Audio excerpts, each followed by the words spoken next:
Hello, everybody. Hi, my name's Sheena Byrom. Good evening. And I'm a midwife, and I'm also the co-director of All for Maternity, which encompasses the Practicing Midwife Journal and the Student Midwife Journal. And I direct that with my daughter Anna, who's also a midwife.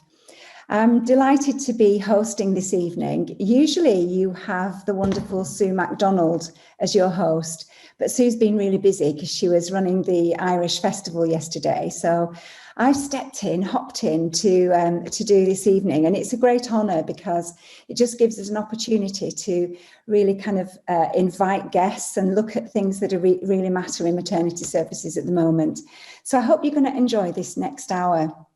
As you can see, we've got amazing guests with us tonight, and I'm so grateful to them for joining us to actually honour midwives and honour maternity workers in their quest to deliver maternity services, because this evening is going to be all about how we nurture and care for and support each other and those who are providing maternity care. So, and look after ourselves too, how we really take care of what we're doing. So first of all, I'm going to introduce Fatima Ghauoch, who is a passionate Italian-Moroccan midwife. Give us a wave, Fatima. And she's the continuity lead at Northampton Hospital. She's an advocate for women and human rights, and she's against any injustice and an activist for diversity and inclusion. And Fatima is also a voice for Black, Asian and minority ethnic midwives and women. So welcome, Fatima. It's lovely to have you here. And right next to her is the wonderful Sam Tennyson. And Sam is a continuity of carer team leader in the same hospital, Northampton Hospital. She's the founder of Mpilo, which is the voluntary life project that supports Mpilo maternity in Bulawayo, Zimbabwe. I hope I've said that right. So Sam is a passionate midwife who's keen to support women and colleagues alike. And I'm lucky enough to have met Sam a couple of years ago at a conference in Northampton. Then we've got Louise Speakman. Give us a wave, Lou. Hi. Lou is a midwife educator and empowerer of midwives and future midwives, and she's been a midwife for 15 years, 9 of them spent in practice education and service improvement. She's now a midwifery lecturer at the University of Central Lancashire, but she's got an absolute keen interest and passion for leadership, and she looks after and supports many other people. And lastly, we've got wonderful Becca Moore, who's a consultant psychiatrist, and she's the co-founder of Make Birth Better. If you don't know what that is, it's one of the best resources for women and birthing people and families, and also for maternity care workers to help us to make birth better, what it says on the tin. So Becca's passionate about self-care and remaining emotionally well to do our demanding jobs, and she prescribes many self-care tools alongside therapy and meditation to those she works with. And I follow Becca really closely on social media, and I love what she does. So we're really lucky to have you all. Thank you so much for giving up your time. And before we move on to your talks, I wonder if I could just quickly ask you each if you'd managed to get a moment of the week. This is something that Sue usually does, and she asks guests if they've got a particular moment where they want to share with anybody that's listening. So Fatima, shall we start with you? Absolutely. Particular moment, I think just realizing how important to have next to you someone who can make stronger your strength and can heal your weaknesses. Fantastic. That's wonderful. Thank you so much for sharing with us. And Sam? I love listening to music of all genres, but my particular one is gospel music. So on Sunday, I was listening to this song that took me way back to when I was 16. I could remember when I was 16, and it talks about anchoring your faith in God. So I was just remembering at that young age that I used to love that song and thinking about anchoring my life in God. And it so matters now when everything is just looks like everything is crumbling down, that I've got that faith that I can anchor my faith in God. So yeah, that was my best moment of the week. Listening to that song just took me back a bit. Oh, isn't it amazing how music can really bring back those emotions, whether it's spiritual or whether it's a memory. But it's just, yeah, I find it quite incredible, really. I love listening to music. Thanks for sharing that with us, Sam. Were you in Zimbabwe when you were 16? Yes, I was. Yeah. So a lot of memories there. Yeah, I'm sure. Wonderful. So, so over to you, Lou. Well, other than this is quite a highlight of my week. And the fact that we've started tiling our kitchen after 2 years. I think my actual true highlight of the week was today when I was doing breastfeeding assessments with some final year student midwives. And it was just the absolute joy of realising that they're very close to finishing and becoming midwives, but they already were actually being midwives. And it was really, really lovely listening to them, not just answer questions about the BFI audit that we were doing, but just all of the extra holistic care, and their philosophy was just shining through during those assessments. And it just really made me feel so proud and happy for them, but also for the women that they'll be touching and the care and all the lives that they're going to change. So that was a really lovely moment, seeing them go from very unsure to, actually owning and even talking to them about themselves as, I'm a midwife now. It was lovely. Wonderful. Thank you, Lou. That is exceptionally wonderful. Thank you. Well done for doing that job as well, for supporting our future midwives. Thank you. And Becca? I'm going to be greedy and have two very quickly. So one is that a lovely woman that I've been working with for a long time who's had very difficult time with sleep.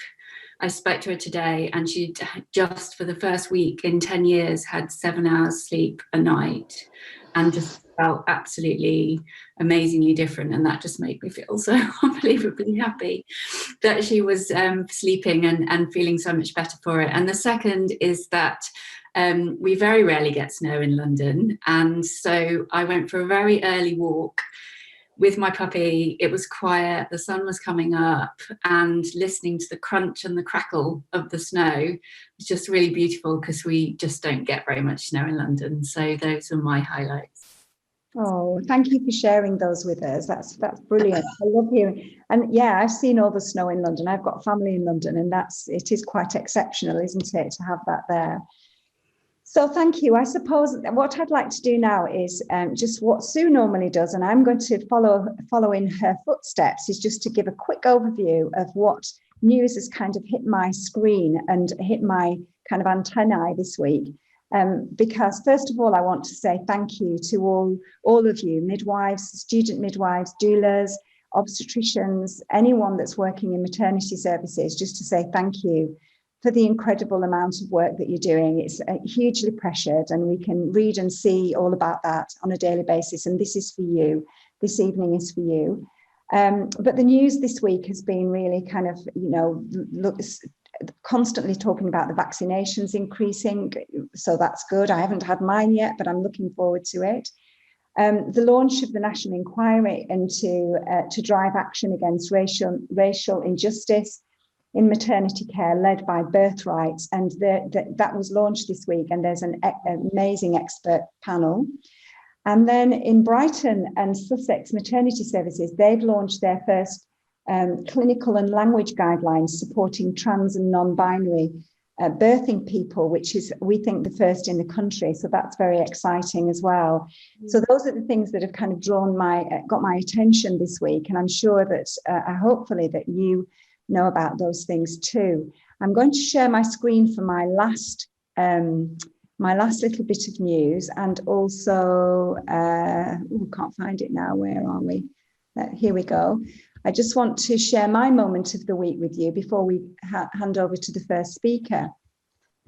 And this, of course, yes, is to say thank you to all of you midwives who are and student midwives, and as I said, anybody working in maternity services. And this photograph was actually taken by Dr. James Kent, who works in London and lives in London. And he's obviously a photographer as well. And this is what he said: "I shot this photograph of my wife and her midwife moments after our daughter was born.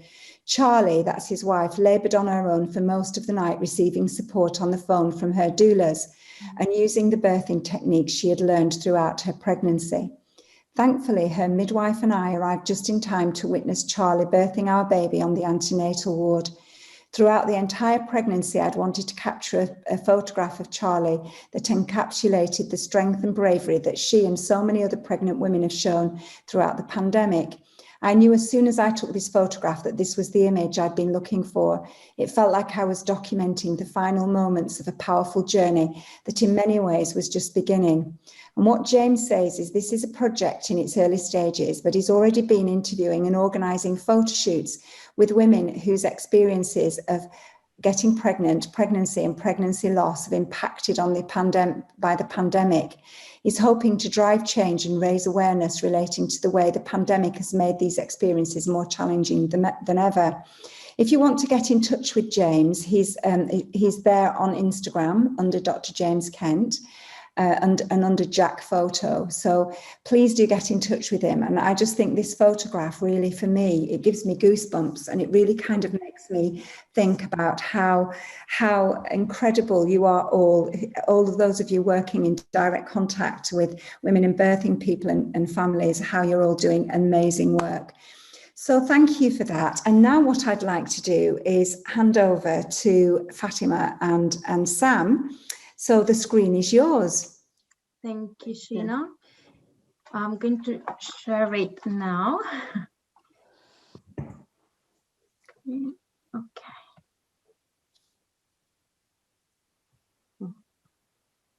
Just bear with me 1 second. Okay.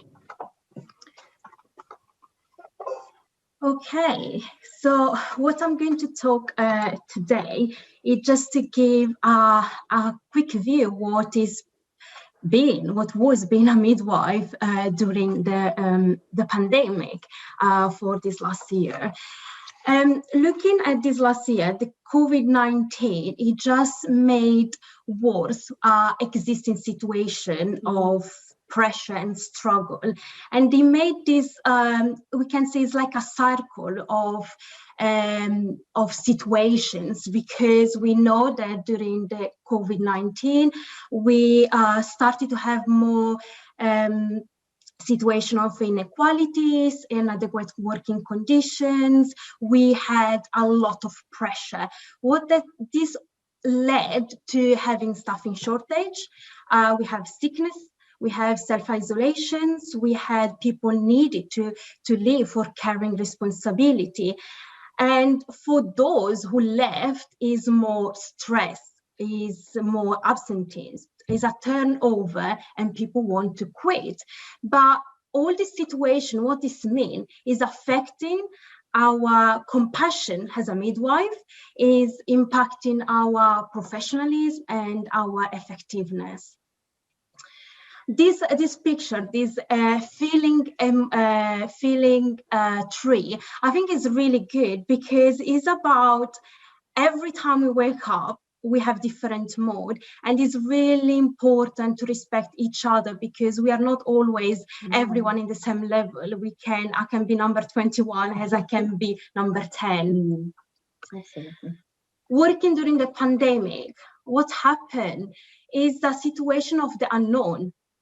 We didn't have any answers, and was constantly a change, and this made a pressure, more stress, was difficult management, because it was something that we never faced before, and everything linked. You don't have answers, you have a massive change and difficult management from everyone. And as well, the thought of death. I felt it especially the first period of COVID, constantly talking about death. But as well, what it meant be a BAME, be a Black, Asian, ethnic minorities, facing that dilemma of I'm staying or I'm leaving.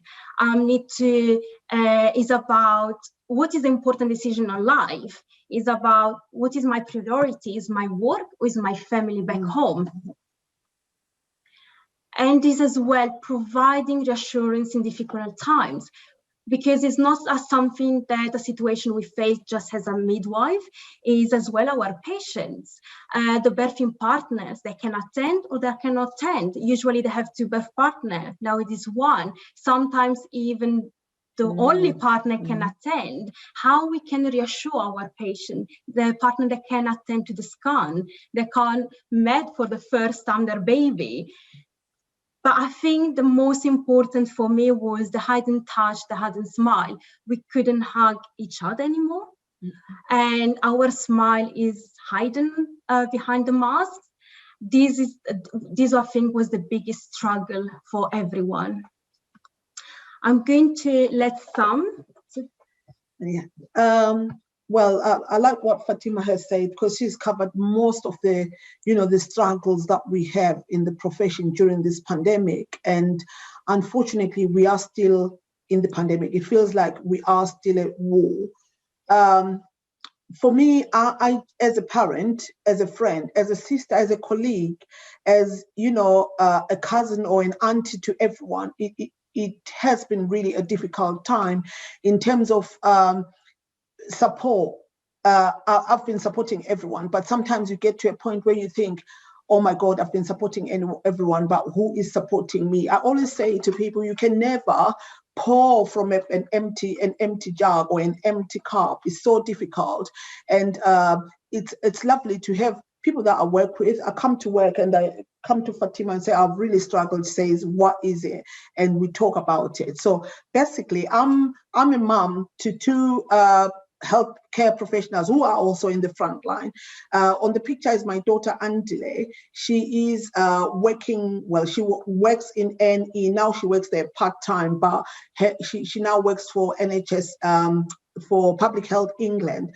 But to be honest, when the pandemic started, she still lives with me at home.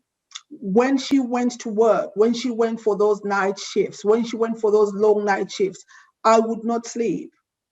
The anxiety, the stress, the fear of death, the idea of my daughter being out there, and it was worrying as a patient. I know she's got to be out there because it's her job. She's doing what she loves. Just like when I go for my night shifts, I'm sure she didn't sleep, but I would be, worrying more about her. When I went out, it was fine because I'm doing a job that I love. I'm going out there for the care I have for the women, for the care I have for my colleagues, for the care I have for everyone that I'm looking after. But to be honest, you come back home in the morning and Andile is going to work. You're thinking, oh my God, what if? It's not just Andile. My eldest is also a nurse in a different capacity in mental health. Again, COVID has been everywhere. I'm a person that comes from a family of healthcare professionals. So all of us in the front line, you're just constantly thinking, oh my God, what's going to happen? Talk about burnout. You get to a point where you think, I can't do this. I really cannot keep going. But the love for the job, the love for our women, just that idea to make a difference. We go out every day and we continue to be at this war, and we continue to want to make the difference for our women. And, the support has been amazing. At my workplace, I would like to say, although sometimes we've been very short-staffed, we have been able to support each other and we keep holding each other's hand. So there's a fight or flight. You don't know whether you have to keep fighting or do you have to flee. Like Fatima said, you are like, should I quit? Should I stay here? Should I think about my family back home? Should I be in Zimbabwe where my other family is, or should I be here to keep going? But for the love of the job, we keep going. For the passion that we've got for midwifery, for the passion that we've got for doing what we do, we just keep going. And supporting each other. I said my workplace has been very, very supportive. They have, haven't they? In terms of just making sure that we all go through this pandemic. And I've just said, if you help me to keep my crown on, as I support you to keep yours on. So basically, we've been each other's comfort. How are you doing today? Just having someone asking you how you are doing, although they know that you're not doing that great, because at the end of the day, the pandemic is here and it keeps going. Now there's questions about, okay, what do we do? we are from the BEM background, me and Fatima are from the BEM background, and then you get women coming to you that are also from the BEM background, because we look after women from the BEM background in our teams. They ask you about the vaccination. What do we do? Should we or should we not?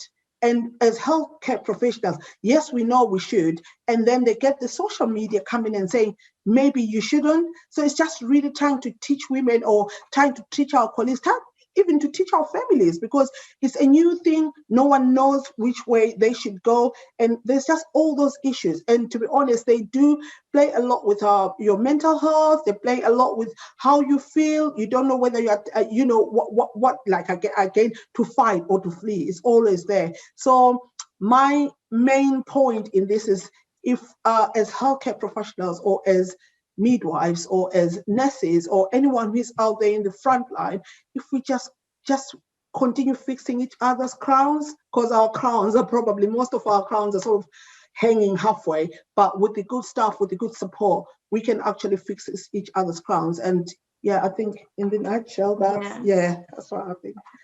Oh, thank you.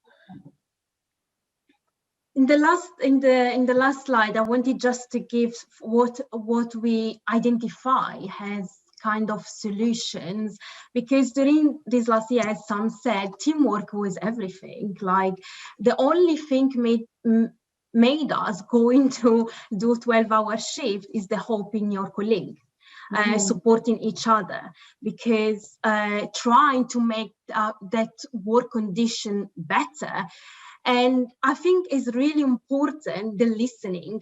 We need empower the staff. We need to make them feel are a part of the change. They can shape the culture. They can take decision, part of the decision. This was what was really needed during the COVID. And as well, the fairness. We need equity. We need more proactive approaches to diversity and inclusion. And as well, to encourage the midwife to stay, giving them more opportunities of learning, development. But what we really need, we need compassionate leadership. This is what is really needed, because when you have compassionate leadership, you support, you listen, and you empower. As a midwife, we empower our women. As the leaders, we need to empower our staff. Thank you. Thank you so much, both of you. Thank you for that incredible insight, not just into what it's like working in maternity services, but also because you've got your families that you're worried about and thinking about as well, like Sam, your daughters. And do you know, you've really given us a broad sort of overview of what it's like, the tensions, the fear, and the distress really affecting you on a daily basis, but the importance of looking after each other really came over strong. And I think the crowns are falling off. They're like wobbly, aren't they, most of the time? But that's a really good analogy, isn't it? And really good kind of thinking. Yeah, look after each other's crowns, because everyone needs that, don't they? So thank you.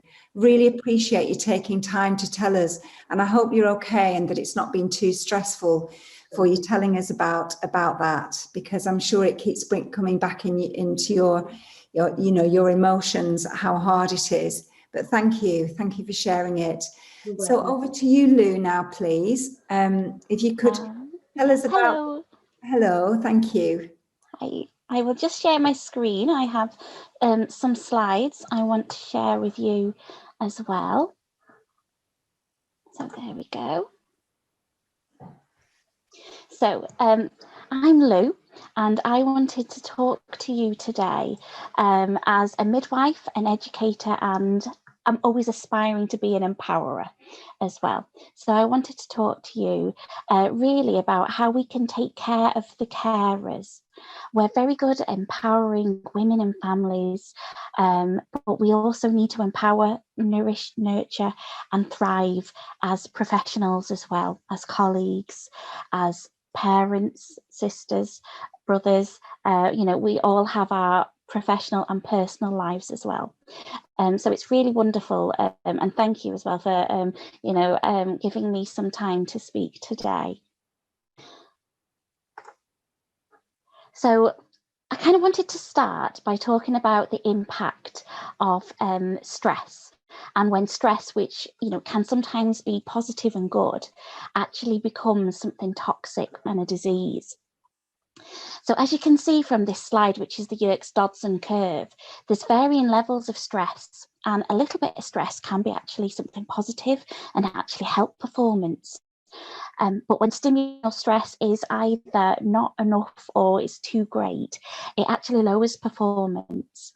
And when your stress level enters this red zone, then that's really that zone of being burnt out. And this can be the point of no return. And so really alarm bells need to start ringing when you're in this amber zone of feeling overloaded. Because once you're in the red zone, it can be a very quick and downward slope to disease.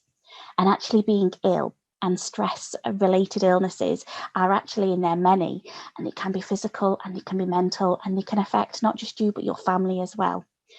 And I think if you get to this stage, really, you need to be stopping. And I don't mean having a relaxing weekend and, I just need a really good lie-in, or 2 days off at the same time, or just having, a week off on holiday. I think you actually need to be, receiving help and giving yourself time to heal properly and to become well again. And this may not be the case for everyone, but I speak from experience because I had a period in my professional life where I was burnt out, and I didn't just get to breaking point, I did actually break. And recovering and regaining my confidence and my belief in myself took a long, long time. So I wanted to always think about different things that motivate us as well, before I move into some things that we can do to try and promote our own well-being, but also that of our colleagues. So in an ideal world, everyone would be intrinsically motivated. And so this is when motivation is sourced by joy and passion and that sense of doing something worthwhile and amazing that's making a difference. And I think Fatima and Sam, that's what they were talking about. The going in to make, for their colleagues, and because they know, they're needed, and they're going to be able to, help people, have their babies healthy, positively and safely, and have that impact on the world. But our world is not actually ideal. So we do sometimes, in our teams, we may get some colleagues who are a little bit more extrinsically motivated. So they don't really enjoy the job as much, and they're here to pay the mortgage because they have to be, they don't want to get sacked. And it's more fear of punishment or fear of something else that's motivating them. But I actually think because of the pandemic, that midwives and other healthcare professionals are actually surviving and being motivated because of addiction. And by that, I actually mean that it's an unhealthy and a toxic approach and to motivation, because they're continuing to work really despite being exhausted and maybe being needed elsewhere. And this is a really awful conflict to deal with, like Fatima and Sam spoke about. And a beautiful midwife friend of mine told me how she's not coping very well at all. But she said she's actually working every shift possible and doing extras because she knows it's going to help her colleagues and it's helping the women in the family. And this gives her a sense of purpose and reward when she's actually feeling rubbish. However, she also said it was a good way to distract herself from her own personal problems and those of her family and her children. Because the impact of the pandemic isn't just about loss of loved ones. It's also the loss of normal ways, being able to see your family, hug them, children being able to play with their friends as usual. So in the long run, I think this kind of addictive motivation is going to be very damaging, and it can contribute to burnout. And like I said, there are some people who will be very much in that intrinsic zone, some in that extrinsic zone. But I do worry that there's more people being driven really by this need to continue because what they don't want to face the reality.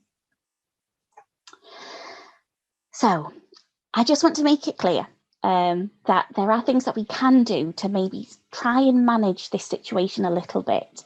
Because if we're honest, no one would actually choose this way of life.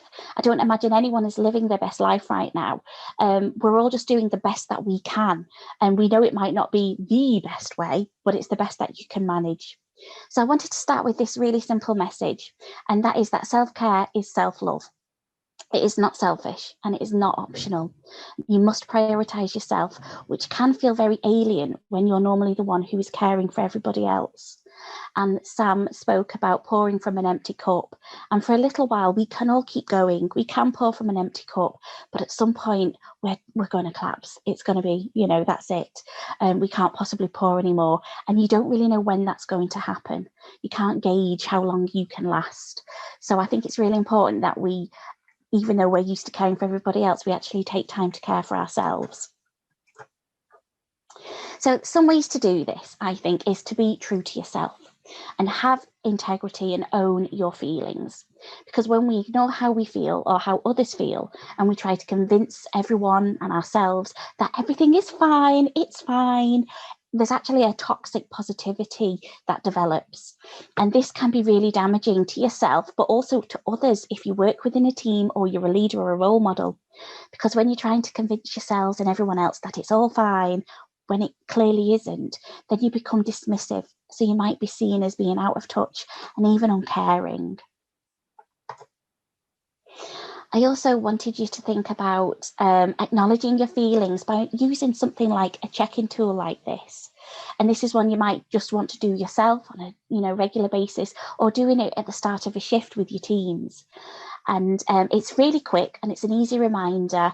It's easy to remember, and it's a really simple thing to understand, I think. So if you come on shift and you say, I'm feeling really blue today, it's letting everyone know that you might need a little bit of TLC, because, we're very good at coping and looking like everything's fine, but under the surface, it might not be.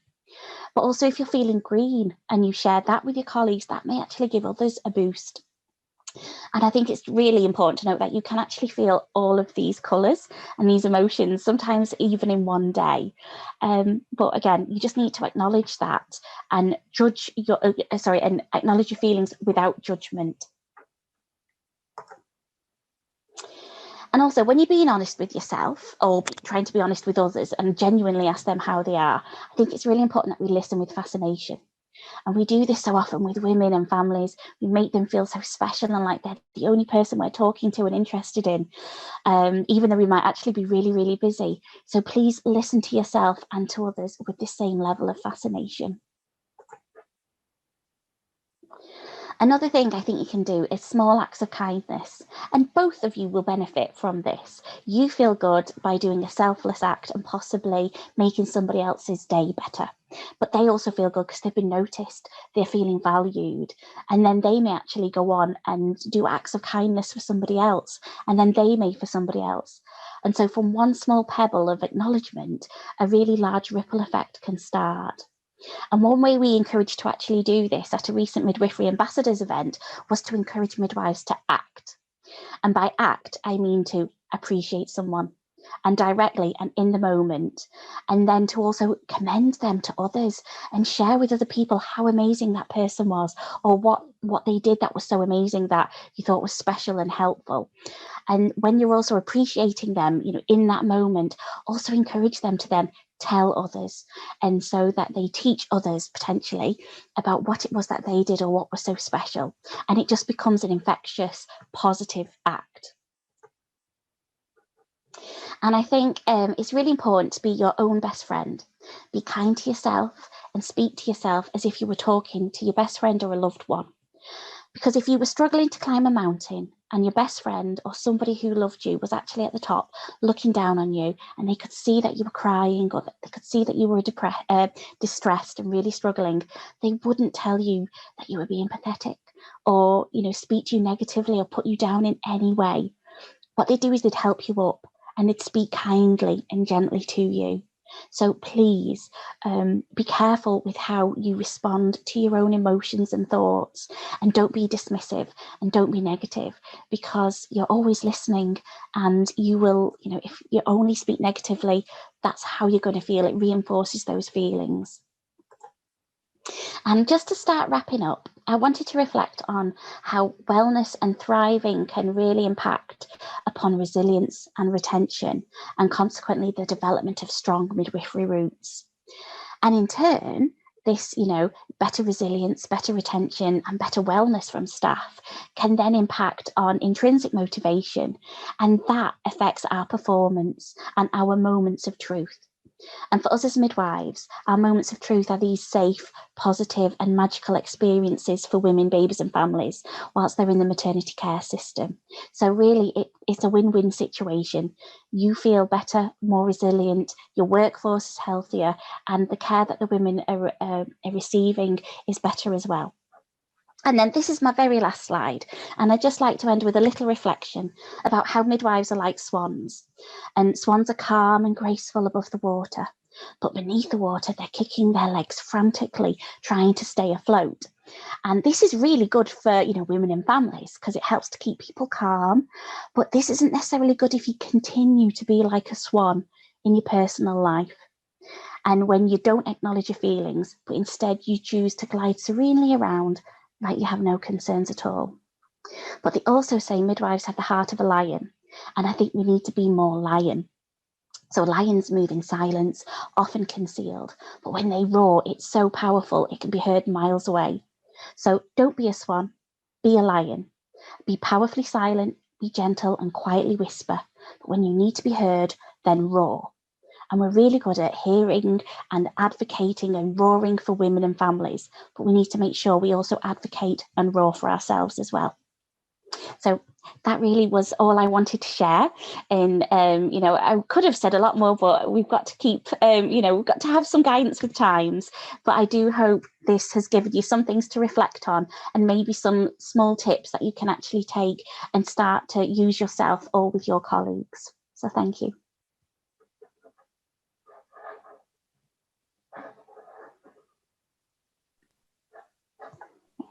Thank you, Lou. I actually had myself on mute there, so that was very, very helpful, really, just for everyone. I think, thinking about self-care is so important, isn't it? Because sometimes we do keep going, and we do that for very many different reasons. Sometimes it is distraction, and sometimes it's because we don't know what else to do. But I love the ACT mnemonic, and also the fact that you're saying to be your own best friend. But thanks for sharing your insights. I really, really appreciate it. Thank you. And lastly, we'd like to hear from, I keep saying lastly, don't I, Becca? But okay. It's wonderful to have you here with us this evening. And so I'd like to hand over to you. Thank you. So some of my slides have already been touched on really beautifully by the other three speakers. So I will kind of perhaps zip through some of those and then talk about the self-care part. But, obviously what we've been thinking about is the psychological impact of caring for others, which is what we do day in, day out as healthcare professionals. But clearly the last 18 months that we've lived through has really added to the burden of that. And, you talked beautifully about compassion fatigue and burnout, and there are lots of different ways that we can feel harm at work psychologically. And it might be one event, or it might be lots and lots of little tiny events that sort of build up over time. And we can, that might be trauma, vicarious trauma, post-traumatic stress. And I think moral injury particularly is one at the moment that's really important, because we are working in different ways and being asked to make decisions and choices at work that we have perhaps never been asked to before. And it can feel like something that we would never normally choose to do. So there's a lot of different ways that we can be feeling harm. And so that's why it's so important that we're looking after ourselves and protecting ourselves as well. Let's see if it will let me. Okay. So we talked a little bit already about compassion fatigue, and that might show at work or at home. And that's the sort of not being able to pour from an empty cup, just feeling like you haven't got anything left to give, really. Like you just can't have your normal level of compassion or kindness. And I think, that's quite common for all of us at points. I know sometimes that I can feel it, and I know that then I need to take a break, I need to take a pause, I need to take a week off, because we're all carrying things you know, that are very emotionally heavy in the work that we do. And I think we all, by nature, are people pleasers. We always want to do more. We want to go the extra mile, but that mustn't come at the expense of ourselves, our own health as well. Burnout is another term which has already been discussed, and I think that that's really, really common. And if you look at the literature, it is in slightly higher rates for healthcare professionals than many other occupations, and that's just sort of feeling physically, mentally exhausted, like you've lost your drive, your enthusiasm, your motivation. Moral suffering is about making moral choices that you wouldn't normally want to do, that you're being asked to make choices. I suppose the easiest way to understand it at the moment perhaps is where there aren't enough ITU beds and somebody is forced to choose between two people, who goes to that bed. That is something as clinicians that we would never expect to have to choose, and it can feel really shameful and really difficult. And I think moral suffering is something that it's really important to be aware of at the moment, because a lot of us are feeling that at the moment. Vicarious trauma is, you know, something that existed pre-corona. There are high rates, unfortunately, in midwives and obstetricians. So essentially feeling that you're having some trauma symptoms yourself because of what you're witnessing or watching at work. And that might be witnessing a very difficult birth, but it might be also witnessing poor care, bullying, not feeling that you can report concerns to your managers. So it can be all kinds of different things that can lead us to feel that sense of trauma. And I think it's just really important for us all as practitioners to think about ourselves, because we bring our whole self to work. Very few of us are able to switch off and disconnect and come into work and just be at work and then just go home. We come with our histories, with our stories, with our narratives, with our family histories. And I think it's really good if you can just start to tap in about your own fears, your triggers, your emotional wounds, and how they might play out for you at work. Because the more you can understand those, the more you can think about, what do I need? What helps me? What do I need to protect myself and keep myself really emotionally resilient and robust at work? So I think it's really worth thinking about that, because often we haven't really particularly, and it's a good thing just to take a moment after tonight and have a think about, perhaps. So in terms of support for you, that's already been beautifully talked about, but these are just some more practical things about what you might do in the here and now, because sometimes it can feel like we do not have a second to take a pause on a busy shift. But actually, probably we can take 30 to 90 seconds, and there's a lot we can do in that time. So smile at yourself, smile at a colleague. That's a really quick, instant way to make yourself feel better. You can do a minute or two of breathing. Actually, if you breathe, let's say in for 4, out for 4, if you look at people's brains in scanners, you will see them start to change after 90 seconds of breathing. So you can reboot your emotional nervous system really quickly just with breathing.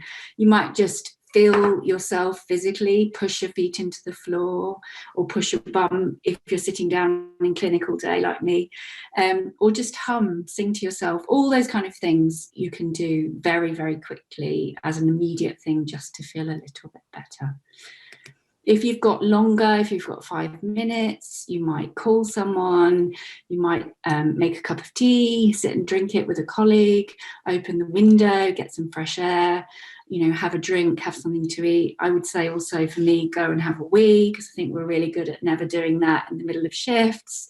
And actually things like that where we're not looking after our bodies, you know, we really need to, I think, sometimes get a lot better about remembering to do those basic things for ourselves.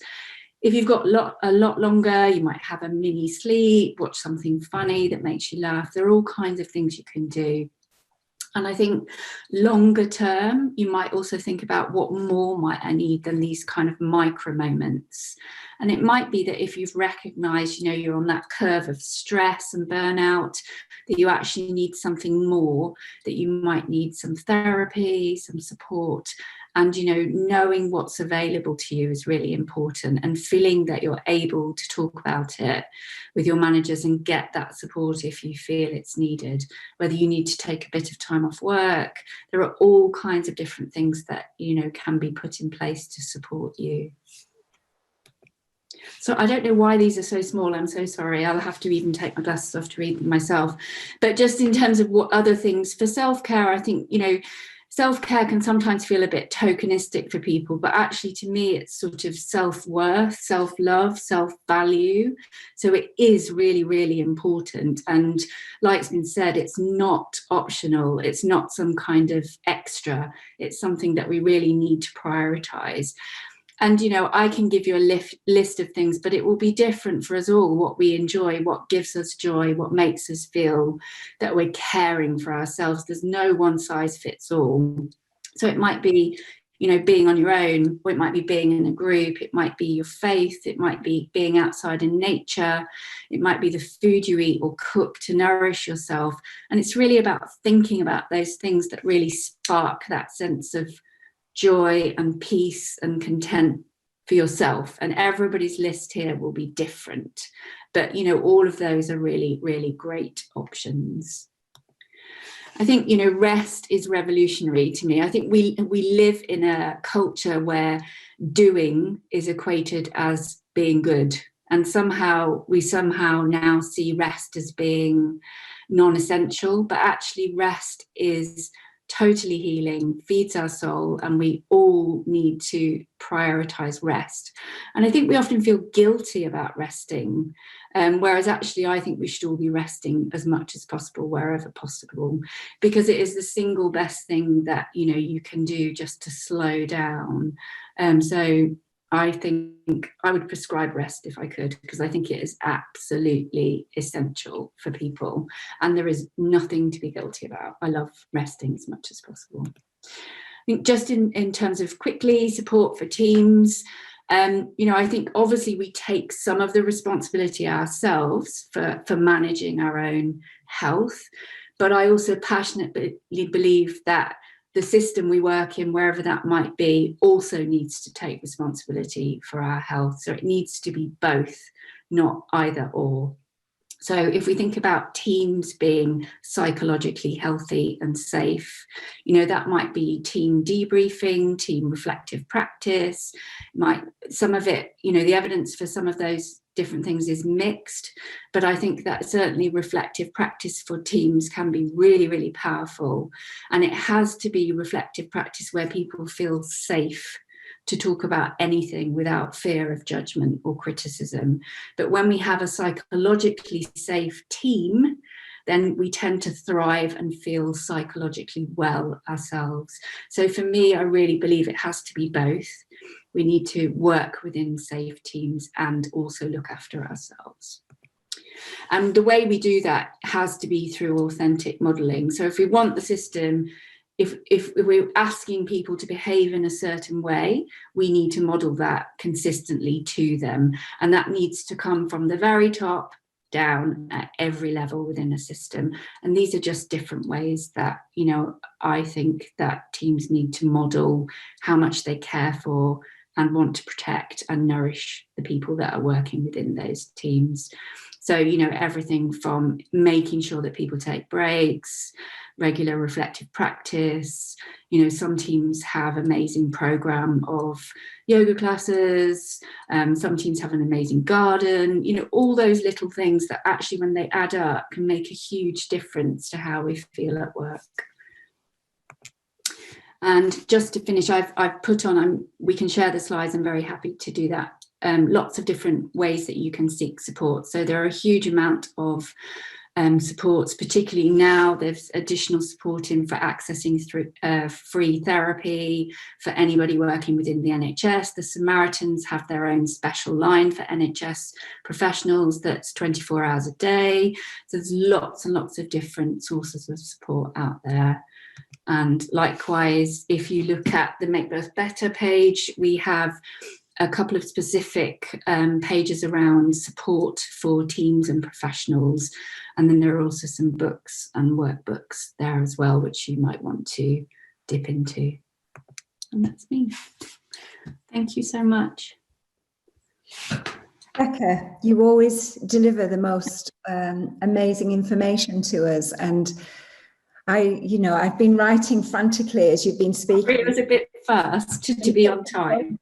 Well, no, I just think taking photographs of your slides because they're so useful, and I can share them obviously on social media. But things that really stuck out for me in your talk was rest is revolutionary, because we do feel guilty, don't we, when we're sometimes just feeling spent and we just need to lie down for a while or sleep for a while. And it's true. I love that. Rest is revolutionary. I'm thinking how I can use that.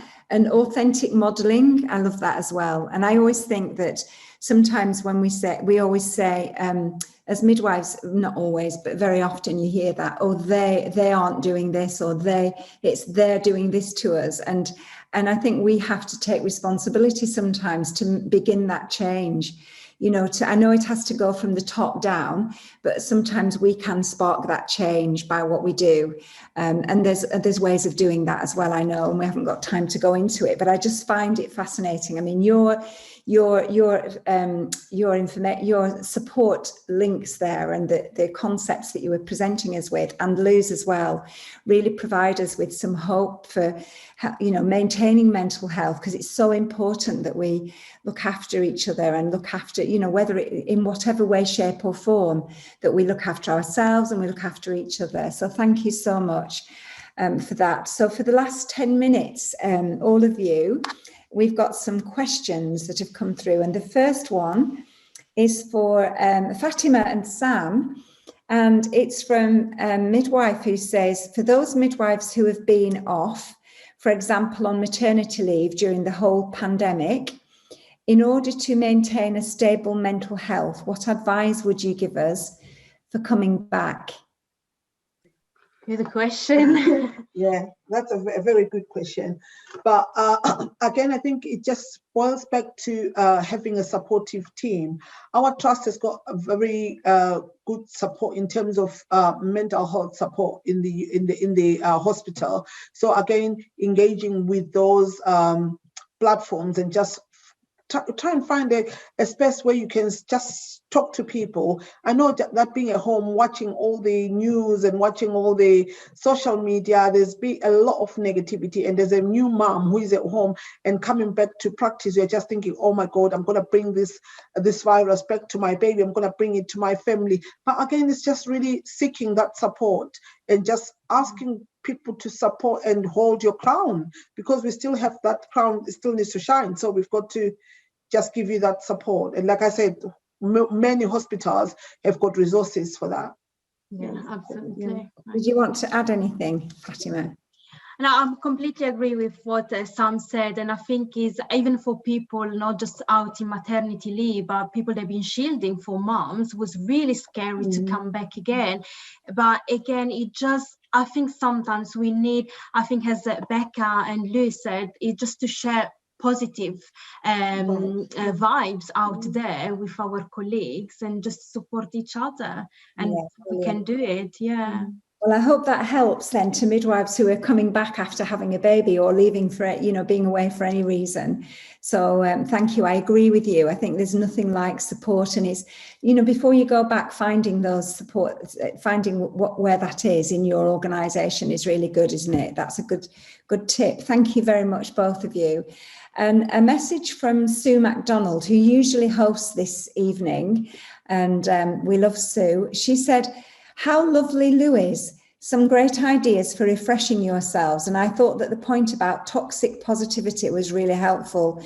Just wondered how you can recognise it in yourself that you are needing help or rest, Lou. How can you because I tend to be a very positive person. So how do I know if I'm being toxic or if I'm being authentic? Well, I did personally, go through a dark time. And even though there was quite a lot of people who were surprised and shocked, I actually wasn't, but I was totally ignoring my instincts, and it was like this gut feeling, and at times, you know, it would flare up, and these little flare-ups of anger or sadness or depression, you know, anxiety, I just kept minimizing them and dismissing them, but they were like little warning signs. But I would just like totally dismiss it and go, everything is fine, you were just tired. So it was constantly finding a reason or excuse. It's just because you've got young children, it's just this, and it's going to be fine. And it was just that constant, I'll be fine next week, or I'll be fine next month. And I think it was just noticing that things were moving on as time progressed, and there was always another reason or another excuse for my kind of like my behavior and these feelings that I had. And I think, you know, when you're having these little breakdowns and these little flare-ups, they're not actually a breakdown. I think it's a breakthrough, and it's like your body's way of saying, listen to me, listen. And I think you can get like very, very run down, quite a lot of illness, and again you just dismiss it away. But I think in your heart you kind of know that at some point, so it's just going to change, something's going to stop. So I think it's actually being honest with yourself. And for me, it needed to become me finally actually learning and understand what being kind to myself meant. And for me, my New Year's resolution 2 years ago was be my own best friend, and I still remind myself of that daily, because if you saw somebody else struggling and you thought, no, they're not very well, but they're carrying on, you would try and nurture them and, you know, give them a safe space to talk about it. So I think you need to do that within yourself. So I hope that answers. Thank you, Lou. Yeah, thank you. I'm getting messages as you're speaking from individuals that are saying they love what you're saying. So that's great. Wow. Thank you. That's really helpful. Somebody sent me a message to say that because we've only got 4 minutes left on the hour, which is doesn't it go quick? I can't believe how fast it goes. It's just, especially when we've got so many brilliant speakers. But someone's just sent me a message to say, if you had one piece of advice to give to midwives or maternity workers, student midwives, anyone working in maternity care, what would it be? Very quickly, because we've literally got 4 minutes. So 1 minute each. What would it be? Starting off with you, Becca. Sorry to put you on the spot. One tip. A tough question. It would be, don't be afraid to say no to things to prioritise your health. Learn to say no kindly and politely. Brilliant. You don't have to do it all. That's what I have to learn, Becca. And I guess you do as well sometimes. Yeah, it's a lifelong task for me. Yeah, like when I was asking you to come and join us this evening. Thank you. That's really important. Yes. Over to you, Fatima and Sam. One thing that you would, just a tip for midwives, anybody working out there. I think love yourself and heal yourself with kindness. Yeah, for me is remember that we are stronger together. Yay, that's really important. Yeah, we definitely are stronger together. Like even connecting with you tonight, you know, it's all this that helps, doesn't it? It really does help. And yeah, love yourself, Fatima, really important. And that's what we've been hearing tonight, isn't it? Mm-hmm. Thanks. Yeah. And then lastly, Lou. Well, I think we're all very similar in what we're saying, but for me, it would be accept that it's a difficult time. And when it is difficult and everything is against you, you will not perform to your personal best. So if you think about an athlete who achieves their personal best, it'll be because they've trained really hard and they're at their peak physical form. They've got the right trainers. The track is perfect. The weather's perfect. They're in the right lane. Everything was aligned perfectly for them to do their personal best. But when we're kind of in a war zone, and that's how it feels at the moment, it's not the right circumstances to achieve your personal best. So don't be hard on yourself if you feel frustrated that you're not achieving a work level that you would actually want, or even a family level, that work-life balance care. Just, sometimes you just have to acknowledge that you can't change the circumstances. You are doing your best, but it doesn't have to be your personal best. It just needs to be sometimes good enough. which is, we don't always like to admit, but sometimes it does. I know, and that's so true. And I feel like that myself sometimes. We've actually got a few more questions, but we haven't got time. And do you know what I've just realised, guys? I've been sat here with these microphones on my head for the whole hour, and actually, they're not even working. Your voices are coming out of my laptop. So these have been pointless. Anyway, I think I look quite cool, so that's all right. It's so funny because you can hear what everybody, the whole house can hear. Anyway, so thank you again, everyone, because it's almost time to close. I really appreciate it. As I've said before, this is you're giving your time up for others. And what I'd like to say to you is that you're making a difference. And tonight, joining us here, you've really, hopefully, potentially made a difference to all those people who are watching, not just now, but because it's been recorded, it will be shared widely on social media. And I know that there'll be so much gained from your expertise and time. So thank you for being so helpful this evening and giving us giving us all your sharing your journeys and your knowledge. I really appreciate it. And have a lovely rest of the evening. And I hope to see you all soon. Thank you. Thank you, Sheena. Bye. Thanks, everybody. Bye. Bye. Bye. Bye. Bye.